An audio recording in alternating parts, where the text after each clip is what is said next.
taking a look now at some essay plans and obviously some main points of consideration for Lord of the Flies, and all of this is supposed to be taken as idea stimulus. So if you find a quotation to back up all the stuff that's on here, you should be able to answer hopefully almost any essay that is that comes up on character or theme, or at least find enough points from across here to answer it. So we start then with the way it's written. Obviously, we first look is through the dialogue. What's really interesting, because of the age of the boys, they say things, and a lot of them don't really have what they say. It doesn't have a lot between the lines. For example, it's more kind of direct, obviously, because they're supposed to be young, and obviously they're not supposed to have that duplicity that adults do. Obviously the dialogue's quite real. Obviously that's how boys of the time would have spoken, and obviously it's an indicator of class, which isn't a huge thing in the novel, but it obviously is demonstrated. Obviously Piggy being more working class, whereas the other boys are public school boys. Okay, and obviously we've got the insults, which kind of like, they're very crude, very straight up, obviously with regards to how Piggy is treated first and foremost, and then obviously with the way that Simon is spoken to at times. There's lots of irony all the way through the book, which is basically, again, obviously this Golding's probably here trying to say you attempt one thing and you get something else out of it, and vice versa, and obviously that's really important. So you've got this boat-shaped island, which is ironic because all the boys actually need is a boat. There's obviously the officer who comes in at the end, and even though he saves them and he's kind of hero-like, he's obviously part of a battleship contingent, and so obviously he's saving the boys from each other, but then he's probably going to go off and probably be involved in the deaths of others. Obviously you've got the irony of the fire, where Jack and his hunters run off and ignore the fire, and funnily enough, or ironically enough should I say, it's only when they actually try and set the fire at the end to try and find where Jack is, etc., that the fire gets out of hand, and that's what the ship actually sees when it comes and rescues them. It's ironic too that this perfect island that we actually start off on is actually a pure dystopia. So we find it and we actually think it's going to be one way, and then by the end obviously it's just born this horrible microcosmic civilization. Piggy's eyes, obviously he can't really see, but in that he can't really see very well because of his glasses, but he's got the greatest insight into what's going to happen in the future throughout, and obviously where things are going to go right or wrong, and obviously we'll look at that a little more when we come to that character.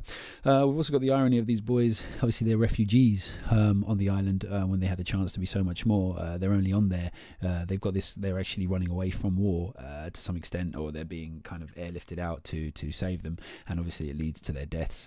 And obviously the irony of Simon's death, he was bringing them the truth about the beasts, bringing them the truth about what they feared, but obviously it was the fear of the beast that actually made them kill him, because if they weren't afraid of the beast, then perhaps they wouldn't have been so that were whipped up into such a frenzy. Structure then, so it's timeless. We don't actually know how long it is, but it's long enough for some kids' hair to get really, really long. So it could be over a couple of weeks, could be over a couple of months, obviously take what you will, and people forget their old lives, so it's kind of like they've always been there. You've also got the fragments, each I think it's 12 different chapters. They're each like little blocks, so we're just focusing on one area at a time. It's not kind of a glued continuous narrative. We kind of move within bits at that time. Obviously it builds quite thoroughly, obviously straight platform, which is quite interesting because we don't start off, and apart from the plane crash, you don't actually have a lot of horror at the beginning, whereas normally by the end of a first chapter or a second chapter you've got something kind of, you've got your inciting incident, you've got something that actually explodes, but this just kind of generally grows, and it kind of grows like a society would grow. You'd get to a point where maybe, I don't know, obviously I've never started a society, but I presume that you'd actually get to a point in any grouping that you actually put together, and then there would obviously, when you hit a certain number or a certain time or a certain number of actions or a certain number of rules, when divisions and breakdown would actually start then. And also one thing about the structure of the book, it's very explicit. The characters don't have kind of other lives, like if you think of almost most other books, there's somewhere that they've been and they've got all these families they're connected to and so many other people they're responsible to. But no, what Golding's done here is he's just shown us, here we go, start afresh. Good little boys on an island, let's see what happens. And then all we're actually looking at is kind of how society grows and functions and it destroys itself, etc. So it's actually very unique in that as well. We'll move on then to the vivid descriptions. Obviously you've got the settings amongst the beach, the mountain and the jungle, and obviously they reflect different kind of states of mind and obviously different kinds of actions that happen within them. We ask ourselves then, does it make it all the more tragic because some of the settings should really just be beautiful and idyllic, and then when all the negativity happens there, what's that actually, does it make us feel more tragic, because of the events? The weather's really important all the way through, because the weather and the actual sea, etc., it kind of reflects what's going to come next, so it's constantly being used as a sense of foreshadowing. There's tons of literary techniques, obviously loads of similes and loads of different things. It's really good to pick those out, obviously, because it reflects quite a lot as well. It can show characters' insight, character understanding, characters' moods, etc. And then obviously there's loads of symbolism. So some of those symbols, we've got loads of religious things, obviously, like the offerings, the hallucinations, etc. We've got the colours as well, obviously the red and the bloodshed and then the white of the officer. We've got the glasses and the idea of that's actually one of the only things that actually take onto the island with them, which does show a good side of man, like that's a piece of technology that man's made. Obviously the clothing is one thing, but the clothing is quickly done without, and they find they can do without it. But the glasses, not only does it permanently serve as something for Piggy to see, but it also serves as this fire making tool, and the glasses there is something they've taken from quote unquote the old world and brought with them to their new world, and basically without that they really wouldn't have got started, because the fire is so important. It throughout the novel, obviously, as a cause of argument, obviously a cause of them being rescued, etc., and obviously the eating of the meat. But yeah, it's really important, and that's actually symbolic of the old world and of order and of progress and technology, etc. And then you've got the conch, obviously symbolism of order, the head of the pig, which is kind of symbolic of the offering, paganism, the religiosity, the irreligiosity, and the baseness of man. You've got the microcosm. The whole thing itself is actually just a reflection of society on a very small scale. And then you've got the deaths of Piggy and Simon, and they're symbols for deaths of two things. Perhaps Piggy's obviously the death of rationality and order and the old ways of democracy, and Simon's probably a death of the spirit, the death of the wonder of humanity, that soft nature of humanity, the introspection, and that's the death of that there as we drop. Obviously the log then represents the kind of power or throne or a seated area of power, and then you've got the symbol of sin the whole time. I mean, that's through maybe the first killing of the pig and the attempted killings of the pig. That's kind of like a breakthrough moment. That's not the right term for it, but it's a watershed almost in some way for more killings to actually go. So that's actually symbolic that basically death now will reign on the island. So some of the themes then that we're actually going to look at, well, obviously you've got the good and evil and how it kind of changes and seesaws around, and you've got the obviously the way that the people act at the beginning compared to how they act at the end, and there's all this good naturedness at the beginning and all this kind of monosyllabic chanting and wanting of death at the end. Obviously the results, what you'd actually judge all that by, and a lot of it can actually reflect to the treatment of a lot of the symbols actually mentioned here. Obviously the colours, how they paint themselves, the glances, the conch, etc., etc., etc. Good versus evil. I mean, a good versus evil. Sorry. I mean, obviously you could say Jack versus Ralph, but really, come towards the end of the novel, Ralph's being propped up by Piggy for a lot of it, and Piggy's actually a little more brave, I think, than Jack towards the end. But obviously, you can make your own interpretation of that, and obviously all the places where they actually confront each other, and obviously where Piggy has insight, even if it's just mentioned it to Jack, you pick up that as well. And obviously, the idea that's actually put to us is when good does nothing or can't do anything. So basically, should someone try to stop Jack from leaving, and try to actually keep him under order and control? Who knows? But there's several instances there where you feel like good should have done something, or good should have come off a little better. Like obviously with Ralph not being able to articulate himself sometimes, and then Piggy not being able to maybe be as popular as Ralph is to then take control. And that actually brings us to another one of the themes, the idea of self-struggle with your abilities and obviously self-improvement. So basically there's a negative side of it through Jack, where his want of power, he tries to take power a couple of times, obviously eventually has to go start off his own little sect. And then you've got communication skills, which is really, really important. I mean, if Piggy could speak like Ralph, then there would have been a completely different outcome on the island. I mean, if you think with relevance to, I don't know, just say American politics, just people's perceptions of it, even if it's misconstrued perception, how well Obama's supposed to speak, and then how poorly apparently his predecessor was supposed to speak, and obviously the ways of communicating there. I don't think Bush would have ever had a book named after him, like Say It Like Bush, etc. So the idea of the communication skills there and convincing people is really, really, really important. And that opens up a whole idea of obviously, just sales, advertising, and obviously our communication, but that's neither here nor there. Obviously the spiritual side, what people actually struggle with. So Simon has actually the side again that he can't articulate, he can't get things across at the right time, and he can only really kind of deal with himself in his own hallucinations, and that's that kind of a frailty that he has. You've got the idea of the abilities, the pragmatism again of Piggy. He could actually get things done, he's got the good ideas, he knows what they should do, but again, he doesn't have a vehicle within himself to actually extend that to everyone else. And also the way people actually try and confront their doubts. I mean, Jack, if there's one thing or some things that's actually interesting about Jack, he does overcome his fear of killing. Not that that's a good thing or a bad thing. Obviously, in some contexts, a person might need that, but he obviously develops that, and also maybe confronting the doubts the way that Piggy kind of takes more control over Ralph, rather than being like a silly sidekick. I mean, control is probably the wrong word, but he definitely has a lot more influence on Ralph towards the end. Obviously, you've got lots of reflections of society and order all the way through. Obviously, it's a microcosm of society in the first place. You've got the assemblies, obviously, which is supposed to be some kind of democratic gathering of the people. You've got the discussions that happen early on when people are allotted situations. You've got the conch, obviously, which represents kind of the calling of order, and then obviously the passing around and only being able to speak when you have the conch. Obviously, that says quite a lot for the democratic way of doing things. They have an election, or they try to anyway. There's the division of task and common goals. I mean, these are goals that are good for society, so let's all build shelters, let's all keep the fire going, etc. And then there's the other side of it, with the lack of responsibility, how that actually changes. What does clothing represent? Obviously, when they were part of a choir, I mean, maybe the first thing, once they stopped being the choir and started becoming the hunters, that was the removing of their robes or their cloaks or whatever it was, and then obviously the adornment at the end of the paint, the paint, like the warlike things with the pig's blood, etc., etc. And then obviously it descends, it becomes more like a mob, and obviously they get involved in murders. So that's the other side of society and the lack of order there. And then they kind of revert to superstitions, and there is actually a big question mark. It's probably the most interesting idea. What was, and we'll come to it in a second, what was Golding saying about religion, superstition, and intervention that way? And then obviously this is a great word we can thank our good friend Richard Dawkins for. Him and his memes, obviously ideas that were actually passed around between people, similar like genes, how they're passed around from generations. And this is the idea, the meme of obviously the beast, the meme of obviously the original of the intention of good society, etc., and the meme of fear, and how it's all actually passed around, which is a really, really interesting thing to analyse. You've also got to look at leadership, obviously how democracy goes for a while, and then obviously you've got Jack's dictatorship, and then you've got the swayed electorate. Now the electorate part I put in there is because everyone kind of thinks Ralph, I think Ralph's one of the oldest there, obviously he's instantly taken, but then you've got the kind of the swaying of the masses, when they're actually told to proclaim Jack the chief, and also told to, they follow in the dance, and they obviously get involved in the murder, and that obviously it descends into the chanting, the rituals, etc., which is compared earlier to the voting. So there's a lot of comparisons you can make across there.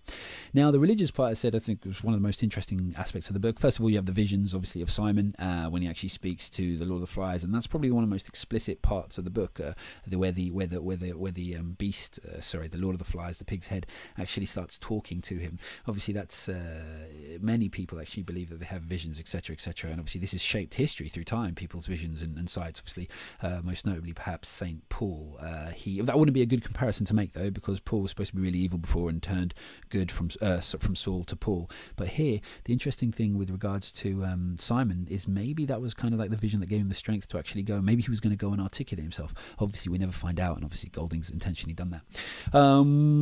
He's the only one to actually stop and religiously reflect, and obviously he's the one that we see as kind of pure and almost flawless, apart from his lack of perfect communication, and maybe he's a little shy at some time as well. Do we have more of a strength with regards to reasoning in Piggy's way of actually approaching things? Is that the right way? I mean, is Piggy's the only person to really say, look, the beast is nonsense, doesn't mean anything, etc., etc., etc., for the majority of the book. So is it kind of like trying to get us to actually move away from religion, stop thinking about it?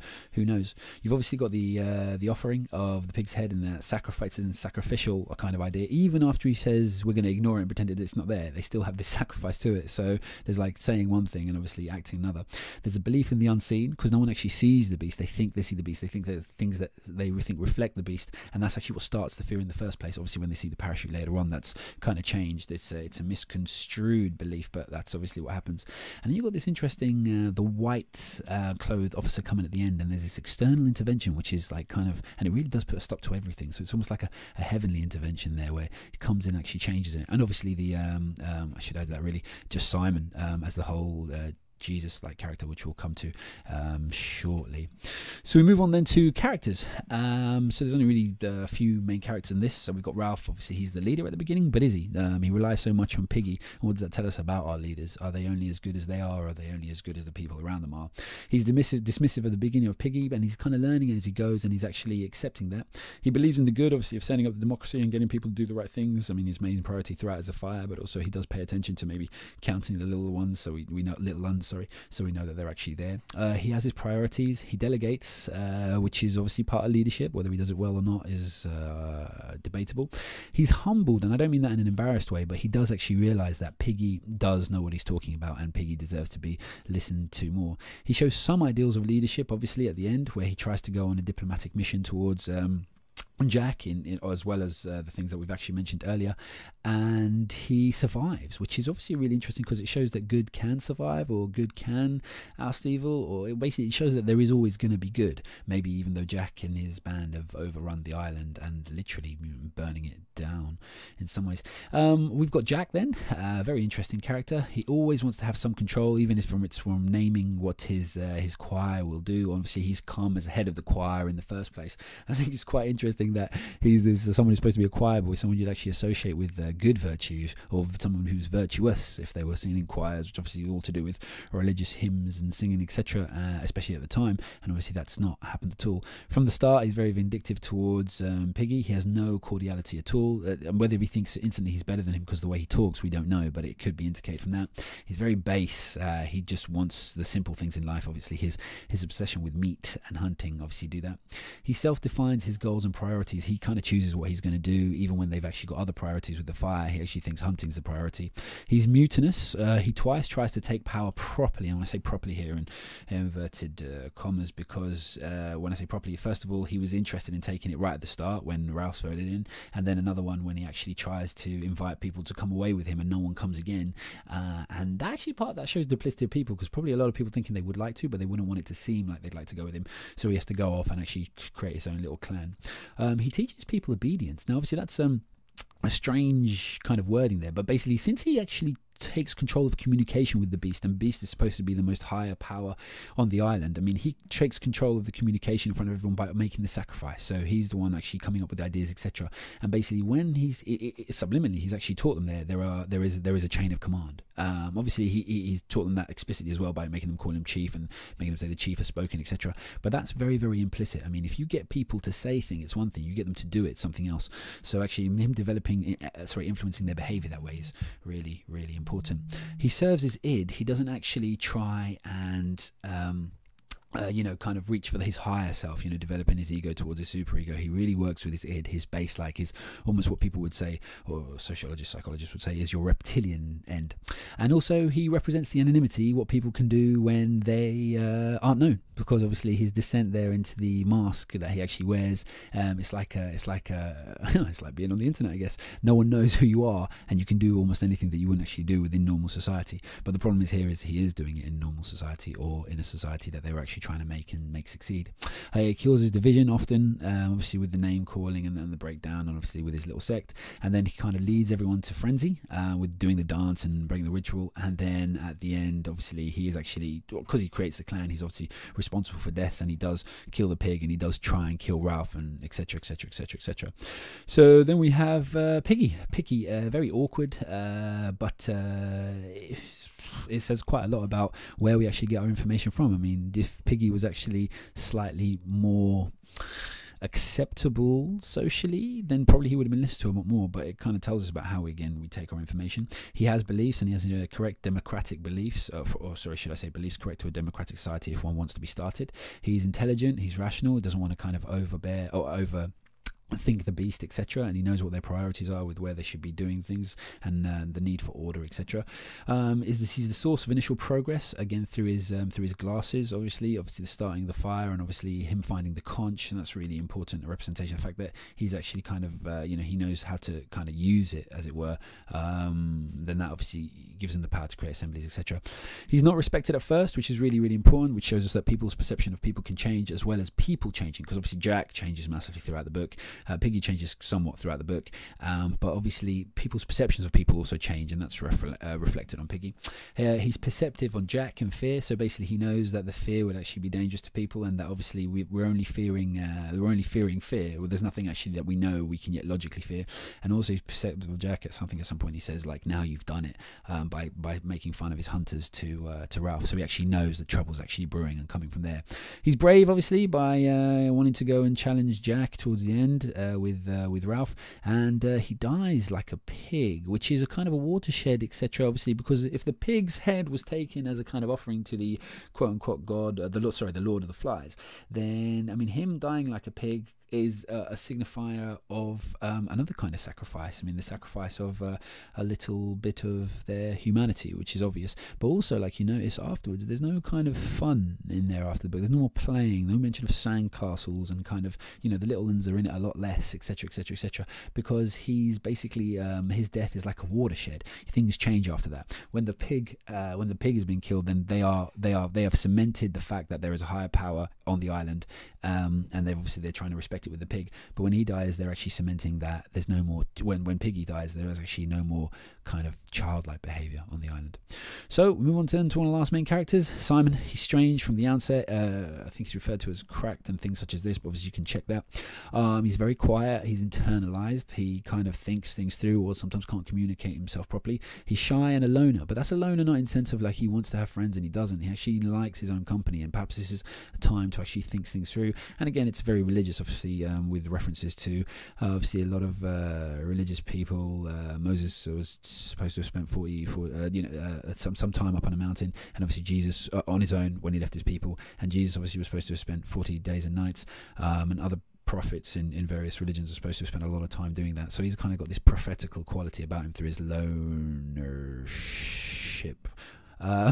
He has a seeming presence, so basically people actually say that he feels like he's around if he's not. I think Jack says that about him, like he's kind of around, and almost that's kind of like maybe like a conscience, kind of people feel like it's actually there. And it's interesting that Jack says that, because maybe that's something that Jack doesn't actually want to feel, even if it is subconscious within himself. He knows the truth, and that's really actually interesting, because he's the one that was actually about to bring in the proof like a prophet, so he's going to bring it to them. Obviously his visions, again, whether it's part epileptic, whether it's part crazy, we don't really know, but obviously he sees something, and he kind of sees through the Lord of the Flies as well, and she knows what he's going to do. And again, that's a reference to his truth or untruth. And then we have to ask ourselves, is he Christ-like? I'm not really sure about this, because Christ was also always supposed to be put it both ways. Obviously, say he's Christ-like, like a messenger is obviously there, he would have brought the information to save the people. But then you can actually flip it as well, because remember, Christ actually stood up there's a part in the Bible where Christ has a go at some people who are using the temples as a market, etc. Excuse me if I've got that slightly wrong, but my RE lessons are not coming back to me in earnest.